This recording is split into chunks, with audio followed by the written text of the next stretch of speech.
Bonjour à tous et bienvenue à ce webinaire consacré à la Russie aujourd'hui, organisé dans le cadre d'Ecobiz et en partenariat avec le CIC. Fabienne Charrer, qui est chargée à l'international au CIC, est présente à mes côtés. Et c'est Nikita, au bureau de Moscou, qui fera la présentation sur la Russie. Donc, durant la présentation, vous pourrez poser toutes vos questions sur le petit outil que vous trouvez à droite de votre écran. Les questions, nous pourrons y répondre à l'issue de la présentation. Deux entreprises ont demandé des rendez-vous individuels à la suite de la présentation. Donc, pour ces deux entreprises-là, vous avez reçu un lien et vous pourrez vous connecter à l'heure voulue pour pouvoir échanger avec Nikita. Donc, Fabienne fera une petite conclusion à l'issue de la réunion. Et puis, pour le moment, je laisse la parole à Nikita qui va vous présenter son beau pays. À vous, Nikita. Bonjour messieurs, dames. Je ne vois pas, mais j'espère que vous me voyez et vous m'entendez bien. Donc, j'ai l'honneur de vous présenter aujourd'hui la Russie. Donc, c'est un pays qui est assez large. Donc, ici, vous voyez sur le slide la division de la Russie en districts fédéraux. C'est juste pour vous positionner comment la Russie est divisée du point de vue administratif. Donc, la majorité du potentiel industriel de la Russie est concentrée dans la partie européenne de la Russie, dans la partie rurale et sibérienne. C'est plutôt tout ce qui est lié avec les gisements pétrolières, gazières, métaux, matières premières en général. Et dans les régions du sud et centrales également, c'est les secteurs surtout agricoles ou agroalimentaires qui sont extrêmement bien développés et présents. Donc, juste pour faire une petite comparaison peut-être entre le marché russe et le marché français, donc la population de la Russie est plus que 2 fois dépasse la population française. La superficie, d'un côté, c'est un avantage, d'autre côté, c'est un handicap parce que c'est plutôt la question de l'infrastructure qui est sous-développée, ce qui d'ailleurs représente un potentiel non négligeable pour les sociétés françaises qui exportent leur technologie, leur matériel roulant. Si nous parlons de PIB par habitant par rapport à la France, c'est très très discret, modeste, disons comme ça. Mais là, je tiens à attirer votre attention sur le fait que la part du marché parallèle est assez conséquente, assez importante. Ça peut aller jusqu'à 90% en fonction du secteur d'économie. Donc, au niveau de croissance, le chiffre 1,8%. Donc, c'est vrai que par rapport à la croissance que nous avons vécue il y a 10 ans, quand c'était 7, 8%, c'est plus que modeste, mais cette croissance, c'est quand même quelque chose de très positif parce que la Russie vit sous sanctions européennes, américaines, australiennes, canadiennes, plein de sanctions. Donc, et malgré tout ça, il y a quand même cette croissance économique, ce qui montre quand même le dynamisme du marché. Pour l'inflation, je sais que ça peut paraître élevé pour la France, mais pour les Russes, c'est déjà très bien, 3%. Donc, c'est la deuxième année consécutive qu'on arrive à maîtriser, grâce à la Banque centrale de la Russie, l'inflation. Le cible, c'est de ne pas dépasser 4%. Donc, jusqu'à présent, c'est 3%. Au niveau de taux de chômage, donc, c'est presque 5%. Et encore, vu le fait que le marché parallèle est très important, très souvent, les gens qui sont occupés dans ce secteur parallèle, dans l'économie grise, comme on dit, officiellement, ils sont au chômage. Donc, pour ce qui concerne le balance extérieure commerciale, la Russie est proficiataire, donc elle exporte beaucoup plus qu'elle importe. Et grâce à ça, justement, les réserves en or de la Russie sont assez élevés, c'est 5e ou 4e place dans le monde. Donc, je passe tout de suite au vif sujet de notre présentation. Je vais vous donner quelques informations sur les secteurs porteurs. Hein. L'un des secteurs porteurs de la Russie, c'est l'agriculture. Donc, c'est vrai que les surfaces de la Russie, les massifs de territoire russe permettent aux Russes de développer cette activité de manière que peut-être n'importe quel pays ne peut pas se permettre. Donc, et c'est surtout grâce aux contre-sanctions agroalimentaires que cette filière d'économie a reçu, a reçu beaucoup de. C'est devenu vraiment très intéressant de s'occuper de l'agriculture actuellement. Donc, pas mal de sociétés se lancent dans ce domaine. Donc, la Russie est devenue déjà deuxième année consécutive le premier producteur dans le monde pour ce qui concerne les céréales. Donc, par exemple, pour orge, betterave sucrière, sarrasin. Bon, pour sarrasin, c'est une histoire un peu à part. C'est un produit qui est énormément consommé ici en Russie, sur place. Je sais qu'en France, c'est considéré comme produit bio. En Russie, vous achetez ça comme du riz, comme du muesli. Donc, et la production de cette culture est assez importante. Donc, production augmente aussi bien pour tout ce qui concerne pommes de terre. Donc, il y a un point faible de ce secteur, c'est une parc de matériel agricole qui est assez vétuste, vieillissant. Donc, d'un côté, c'est un point faible de l'économie russe, mais de l'autre côté, ça représente justement une excellente opportunité pour les sociétés françaises qui exportent du matériel aussi bien de neuf que d'occasion. Bon, si vous avez des questions sur le sujet, n'hésitez pas, parce que c'est vraiment très, très intéressant d'exporter tout ce qui est lié avec le matériel roulant en Russie. Donc, comme preuve, et que quasiment tous les grands constructeurs de véhicules agricoles, ils ont déjà localisé leur production en Russie. Donc, on part peut-être, donc, vous connaissez bien, c'est John Deere, Kuhn, Claas, Krohn et beaucoup d'autres. Il y a pas mal aussi de sociétés allemandes, italiennes, qui sont venues et qui produisent leur matériel agricole sur place. Donc, jusqu'à 2014, la Russie a été un importateur net des produits agricoles, mais avec l'introduction de ces contre-sanctions agroalimentaires qui ont été traduites par la Russie suite aux embargos européennes, américaines, donc, les Russes ont commencé beaucoup produire et, par exemple, ils sont devenus autosuffisants en termes de production de la viande de poulet. Donc, presque autosuffisante en termes de viande, viande porcine. Donc, le point faible, ça reste toujours la viande de bœuf. Là, on voit pas mal de coopération entre les sociétés françaises et les sociétés russes. La France est connue pour leur viande de bœuf, donc tout ce qui est avec la production, les technologies.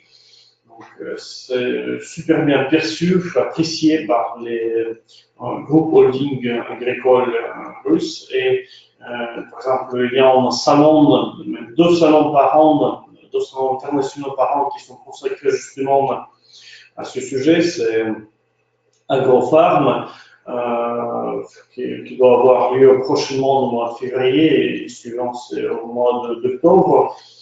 Il y a toujours une dizaine, une vingtaine, parfois une trentaine de sociétés françaises qui s'exposent, qui montrent leur technologie et d'habitude leurs stands sont très très populaires. Donc, secteur agricole, tout ce qui est lié avec agroalimentaire, c'est extrêmement intéressant à développer. Donc, le marché russe représente beaucoup d'opportunités pour les sociétés françaises. Donc, nous passons au secteur porteur suivant, c'est le secteur de BTP. La Russie, si je ne me trompe pas, c'est le deuxième marché de BTP en Europe, juste après la France. Donc, les porteurs sont assez nombreux. Donc, par exemple, c'est grâce aux Jeux Olympiques de Sochi, c'est grâce à l'Universiade de Kazagne, c'est grâce aux Coupes du Monde, Jeux universitaires qui vont avoir lieu l'année suivante. Donc, un jour où vous débarquez en Russie, peu importe, Moscou, Saint-Pétersbourg, Rostov-sur-Don, vous allez voir partout beaucoup de chantiers. Donc, les sociétés françaises, ils ont pu profiter de cette boom. Et par exemple, une chaîne de magasins comme Leroy Merlin est considérée aujourd'hui comme leader incontestable du marché du self. L'ouverture des magasins chaque an, les plans d'ouverture sont assez ambitieux et ça, c'est malgré toutes les perturbations géopolitiques, macroéconomiques. Ils rachètent ses concurrents. Par exemple, l'an dernier, c'était Geralt. D'autres chaînes de magasins qui ne sont pas très connues en France, mais qui sont assez importantes en Russie. C'est surtout grâce à leur technologie, c'est grâce à leur savoir-faire de travailler, l'assortiment, la gamme de produits qu'ils présentent. Beaucoup de demandes dans ce domaine de la part des Russes pour les technologies, par exemple de blocs, tout ce qui est lié avec la fabrication de briques, couverture de toits, produits chimiques qui sont utilisés dans le BTP. Et bien que les Russes ils ont progressé énormément dans ce domaine, il y a quand même toujours beaucoup de choses qui sont toujours importées. Donc, je vous invite à regarder ce marché avec beaucoup d'attention. Donc, si nous parlons de domaine de secteur IT, c'est aussi extrêmement intéressant. Je pense que tout le monde a entendu des histoires avec les hackers russes. Je ne sais pas s'ils sont bien fondés ou pas, mais c'est vrai que les Russes sont assez performants en termes de production de logiciels, tout ce qui est lié avec l'application IT.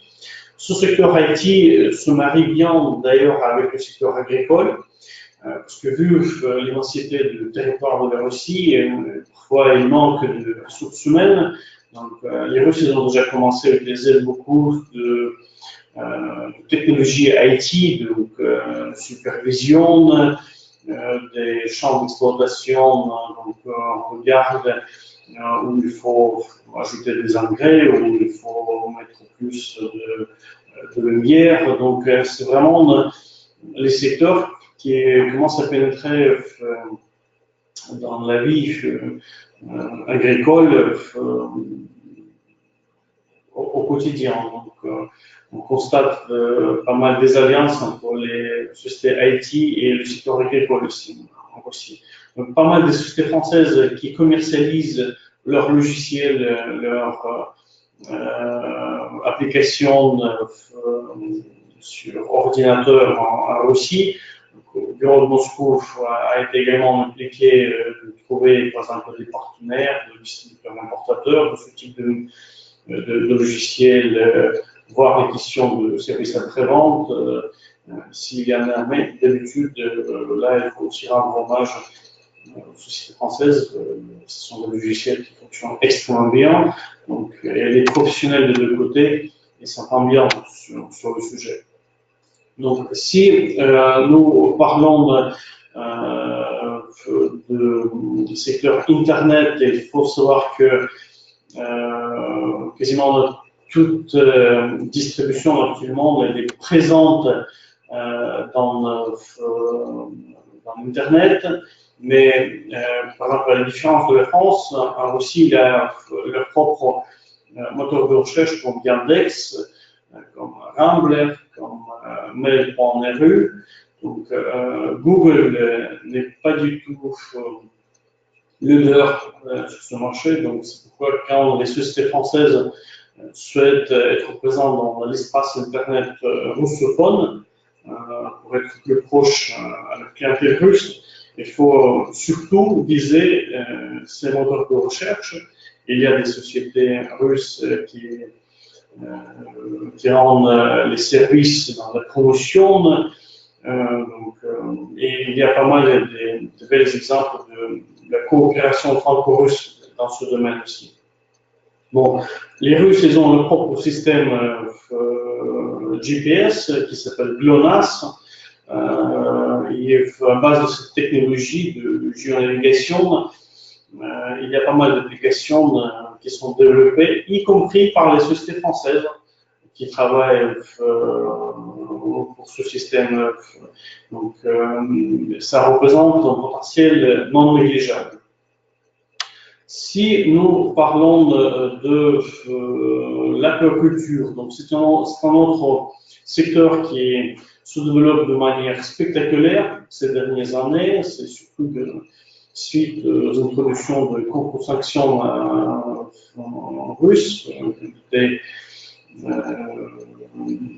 mises en place déjà il y a 5 ans. Donc là encore, les Russes, ils ont été d'importateurs nets de produits de mer à l'époque. Aujourd'hui, ils commencent même à exporter des produits de poisson, produits de mer, mais tout ce qui est lié avec les technologies qui sont pratiquées dans l'aquaculture, donc très souvent, ces sociétés européennes et notamment les sociétés françaises qui sont très très fortes dans ce domaine. Les fermes se développent aussi bien à Vladivostok, pas loin du Japon, en Crimée. Il y a pas mal de production sur les rivières, aussi il y a beaucoup de rivières, donc l'aquaculture se développe aussi donc, à l'intérieur de la Russie. Et les technologies françaises sont les bienvenues dans ce domaine. Donc la progression de production locale est assez impressionnante, encore une fois. Les Russes, ils ont même commencé à être exportateurs. Donc, pour le moment, la part exportée en France est plutôt marginale, mais il y a d'intérêt de la part des sociétés françaises qui travaillent plutôt à la sourcing aussi. Donc on voit de plus en plus des sociétés françaises qui coopèrent aussi avec les Russes dans le sourcing des produits de mer, poissons, etc. Donc, si nous regardons un autre marché porteur, il faut peut-être dire quelques mots sur le marché de prothèses. Donc là, je vous dis tout de suite que 90% des produits sont importés et encore une fois, les sociétés françaises sont extrêmement bien vues. Leurs produits sont assez populaires. Certaines prothèses, certains produits, ils ont été même inclus dans les programmes soit régionaux.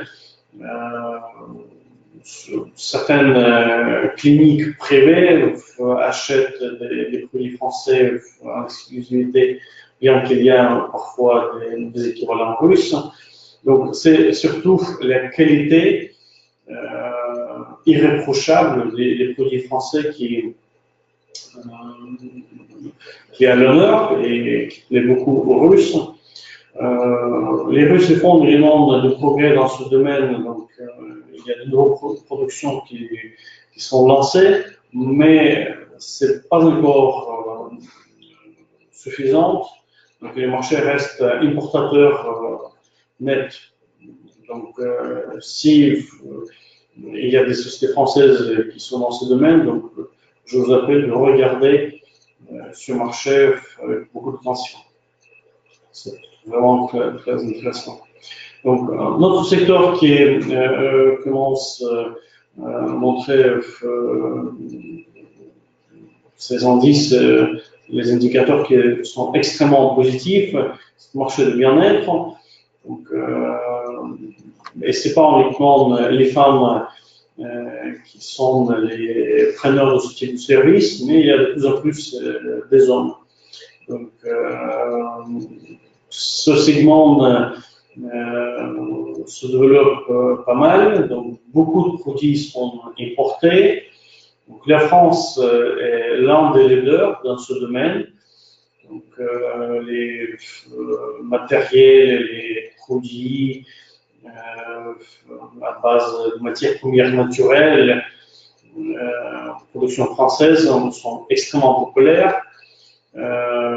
Et malgré une certaine morosité du marché en 2014, en 2015, aujourd'hui, on constate que ce marché progresse à 2 chiffres, avec une croissance à 2 chiffres.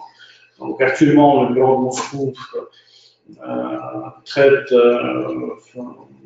4 dossiers dans ce domaine et on trouve toujours des bons interlocuteurs dans ce domaine, donc n'hésitez pas à nous solliciter sur ce domaine si vous avez des produits performants. Donc, si nous parlons du matériel dans ce domaine, donc, tous les grands fabricants ils sont là, et même des sociétés qui peuvent être classées comme PME, par exemple l'un de nos compatriotes, la société française LPG, mais sinon il y a beaucoup d'autres. Les Russes restent quand même très curieux et ils découvrent de nouvelles techniques, de nouvelles applications. Donc, on ne peut pas parler de saturation de ce marché. Donc, le marché reste extrêmement intéressant pour les fabricants français. Si nous parlons de marché russe en termes de sourcing, donc, les Russes ils ont une culture quand même qui est assez riche, donc ça sert comme une source d'inspiration. On voit de plus en plus les membres de la mode russe qui apparaissent. C'était quelqu'un, par exemple, Valentin Yudashkin, Gorbatchev, Al Ahmadoul. Ce sont des designers de vêtements, de mode, qui sont également présents déjà en France. Mais pour leur réalisation, très souvent, par exemple, ils utilisent des tissus de fabrication française. Donc, l'intérêt donc est mutuel. On a actuellement 2 dossiers dans ce domaine, donc les sociétés françaises qui proposent des tissus extrêmement intéressants pour les sociétés russes, pour les maisons de monde, trouvent leur marché actuellement en Russie. Donc, si nous parlons par exemple, des choses plus spécifiques, comme par exemple le marquage industriel, c'est peut-être aussi intéressant parce que vu le fait qu'il y a une vraie réindustrialisation actuellement de l'économie russe, tout ce qui est lié avec le système de marquage, ça devient assez intéressant à développer en Russie. Donc, les technologies françaises sont extrêmement bien vues. Il y a des fabricants locaux, mais quand même, les technologies étrangères sont extrêmement bien vues et sont bienvenues.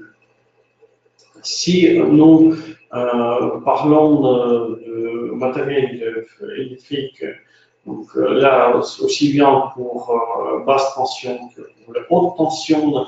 Donc toutes les sociétés françaises qui sont plus ou moins connues même dans le monde entier sont présentes sur place. Donc c'est Legrand, Schneider Electric, c'était les plus grandes, mais sinon il y a beaucoup de sociétés type PME françaises qui ont déjà trouvé leur part du marché en Russie.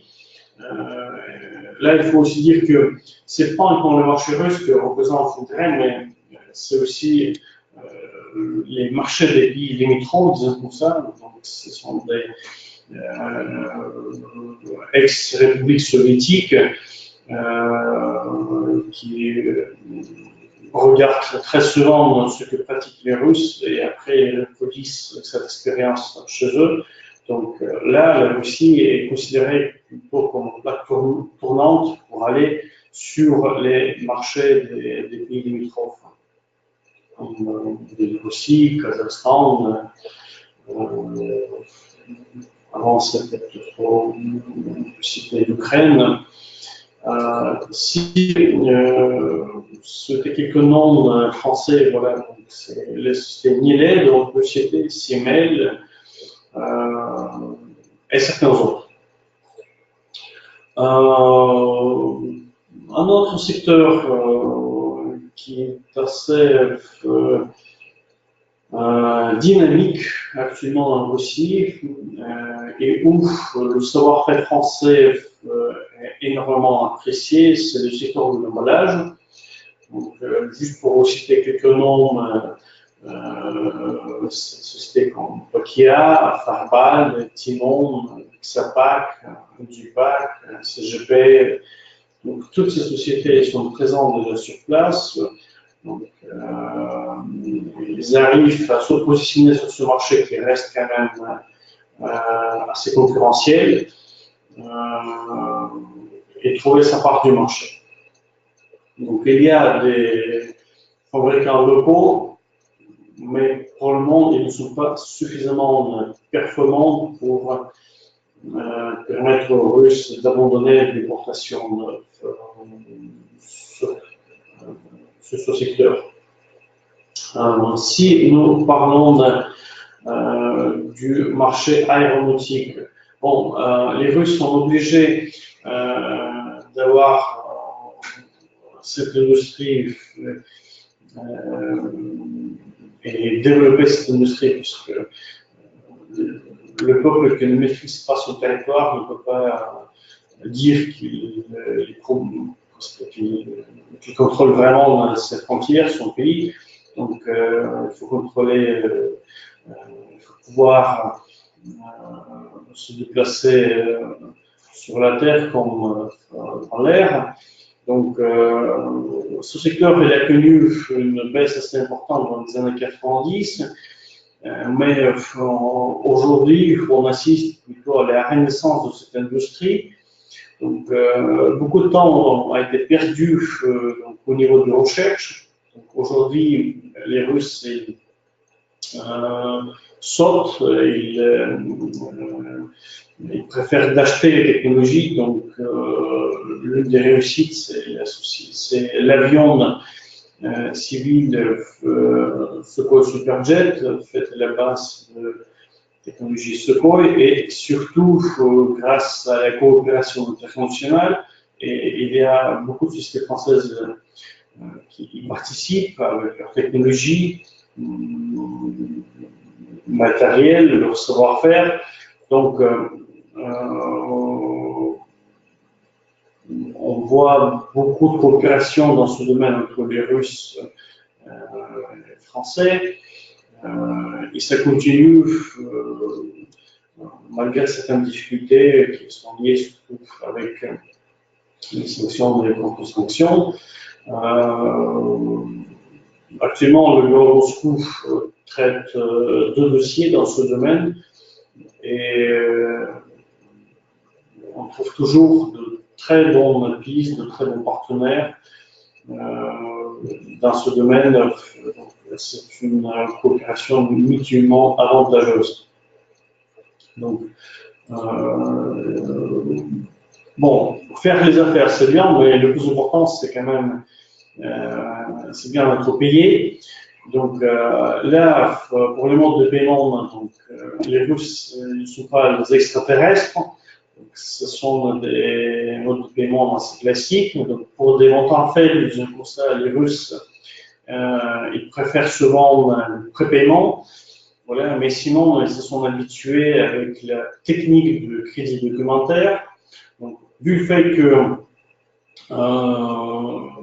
les, les crédits dans les banques russes coûtent assez cher, donc, les sociétés passent souvent par une option qui s'appelle crédit documentaire, un paiement différé escompté. Donc,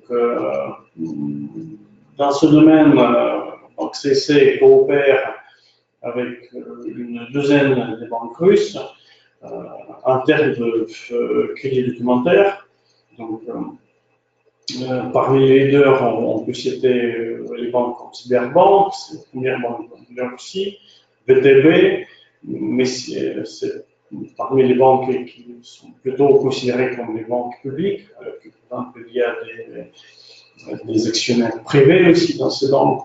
Mais sinon, les banques étrangères qui sont bien implantées ici sur place, donc, ce sont des partenaires fiables, crédibles de notre banque ici en Russie. Et c'est grâce à cette coopération qu'on arrive à sécuriser tous les paiements de notre clientèle. Donc, pour les délais de paiement, donc, ça peut varier de 10, 15 jours, ça peut aller jusqu'à 90 jours. Encore une fois, c'est en fonction du secteur économique, donc il n'y a pas de standards ou de clichés. Donc, chaque contrat est discuté et dans chaque situation, le paiement est à discuter. Donc, vous avez certainement entendu de la problématique liée avec les sanctions. C'est pas uniquement la Russie qui est visée par les sanctions, il y a pas mal de pays dans le monde entier, comme l'Ukraine, comme la Russie, mais il ne faut pas avoir peur de ces sanctions, il faut juste remplir quelques formalités qui vous permettent de vous avancer dans ce domaine. Donc, l'ensemble des informations sur les sanctions à l'égard de la Russie, vous pouvez trouver sur le site internet de Trésor, www.trésor.economie.gouv.fr. Donc, les informations sont assez claires, donc je vous invite de consulter sur ce site. Mais pour être simple et court, il faut juste savoir que voilà, il y a certains produits, certains matériels qui sont soumis aux embargos, aux sanctions. Donc, pour que la banque puisse effectuer, par exemple, votre virement, vous réceptionnez le virement de la Russie, il faut juste fournir à votre banquier les informations suivantes. Donc, ce sont les codes tariques ou le code douanier, juste pour regarder si ça rentre ou pas, si ce sont des produits à double usage, et sur votre partenaire local, il faut savoir qui sont les actionnaires, donc les personnes physiques de la société russe, et qui sont les dirigeants exécutifs. Donc,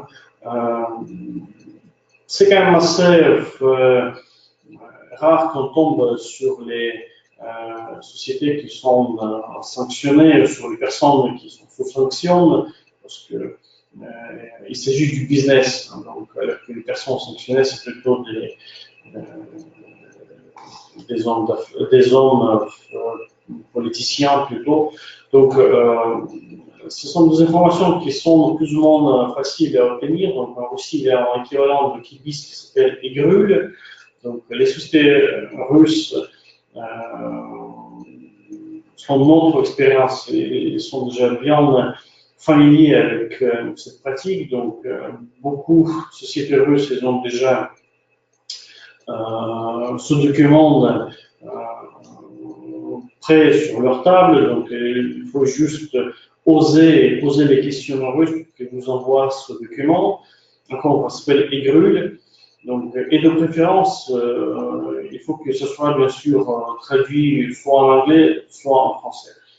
Voilà, donc grâce à ce document, on est capable de comprendre qui sont les actionnaires, qui sont les dirigeants de la société, et remplir toutes les formalités liées avec les embargos. Voilà, donc pour quelques mots sur notre bureau de représentation, on existe déjà en Russie presque 40 ans, donc on a pu accumuler une expérience très très riche.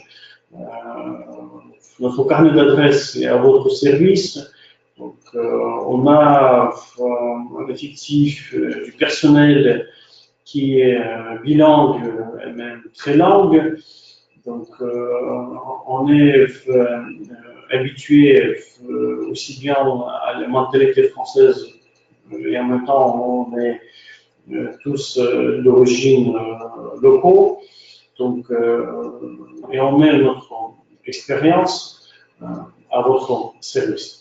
Donc, voilà, donc, j'ai essayé de vous décrire brièvement le marché russe, mais encore une fois, le marché russe peut également vous servir comme plateforme pour aller regarder les marchés du Kazakhstan, de l'Ukraine, de la Russie, des pays de l'Asie centrale comme l'Ouzbékistan, le Turkménistan, pays caucasiens comme Azerbaïdjan, Arménie, Géorgie. Donc, dans tous ces pays, notre bureau a réalisé déjà beaucoup de dossiers et encore une fois, on vous invite de bénéficier, profiter de votre expérience.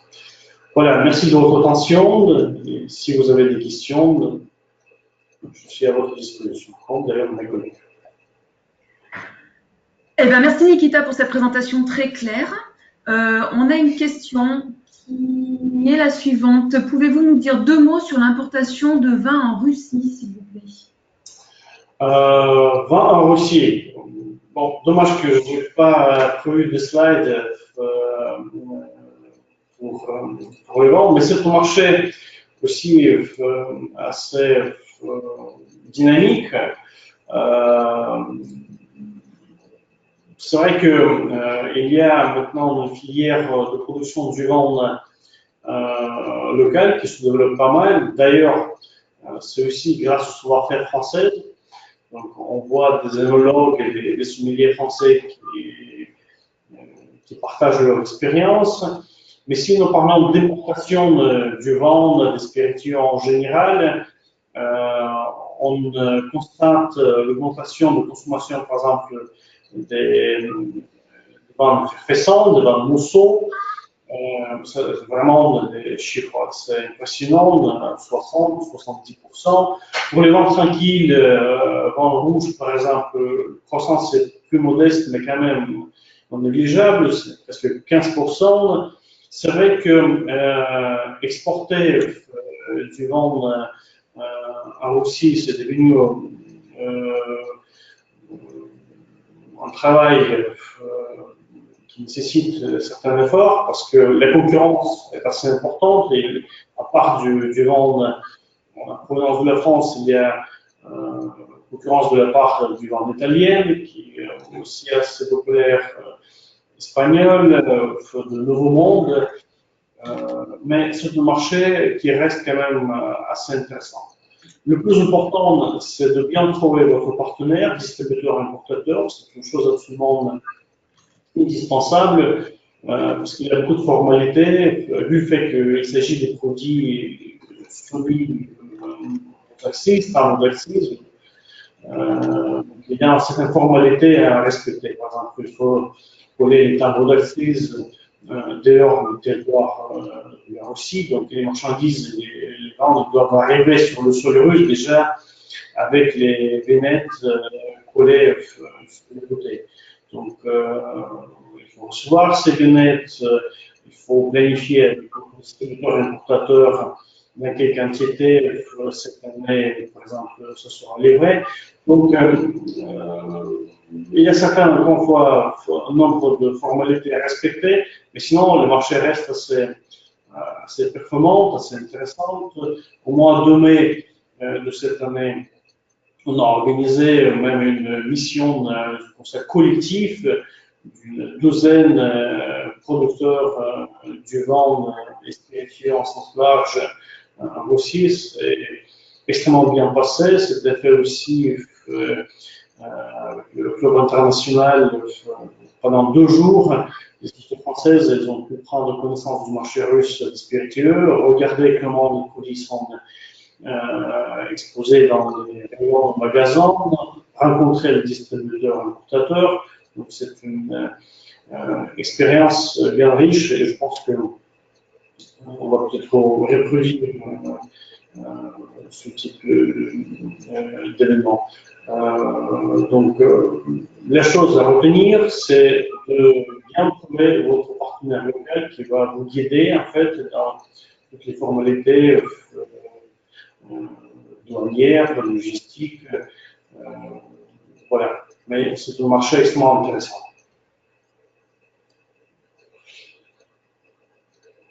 Merci. Est-ce que vous avez d'autres questions à poser les uns et les autres? Donc, je vous rappelle, c'est sur le petit outil sur le côté, si vous en avez. Sinon, pour information, donc la présentation, alors le webinaire a été enregistré, vous pourrez le réécouter donc sur Communauté internationale Ecobiz. Et la présentation PowerPoint aussi qui a été préparée par Nikita sera également disponible sur Ecobiz. Donc, visiblement, nous n'avons pas d'autres questions à poser. Fabienne, je vous laisse prendre la parole pour la conclusion. Juste pour vous remercier tous de votre écoute et puis je suis à votre disposition, moi, sur Valence pour vous rencontrer et pour faire le lien avec Nikita si vous avez besoin d'autres explications ou si vous voulez aller plus avant. Sachez que, bien entendu, on vous accompagne à l'international et Nikita aussi intervient aussi auprès des banques en local pour fluidifier et trouver des solutions. Il vous a parlé d'escompte de crédit documentaire. Les banques russes nous posent souvent la question et interviennent souvent pour leurs clients auprès de nous aussi. Donc c'est quelque chose que l'on est rodé, sur lequel on est rodé et on pourra vous aider. Et Nikita est un très bon lien pour vous à Moscou. Je vous remercie tous. On reste à votre disposition. Vous avez vos coordonnées et n'hésitez pas à nous interroger. Merci à tous.